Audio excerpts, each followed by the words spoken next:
Saba mahigala sa minilyon, pero hilom sa binilyon.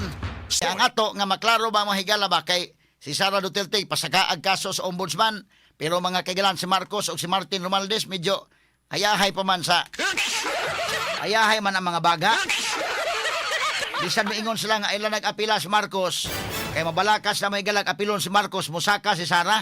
Abisag si Martin na lang, ano nga pa malagi kaso? Kini mga kaso sa flood control, mga kagalaan, mao man ni ang mga kaso nga grabe kadagko gyud. Unya ang grabe karon mahigalang kasuko sa mga tao gumikan sa flood control.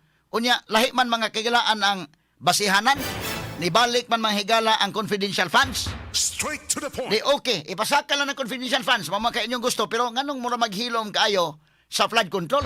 Straight to O the nandun point. na po yung mga nag-question, mga kagalaan nga ang civil society kato nagpasakag kaso, labihan kasaba kayo batok ni VP Sara, pero hilom pa sa tirana, labot mahigala sa binilyon ka pesos. Straight to the point. Saba mahigala sa minilyon, pero hilom sa binilyon. Straight to the point. Hilom sa trilyon.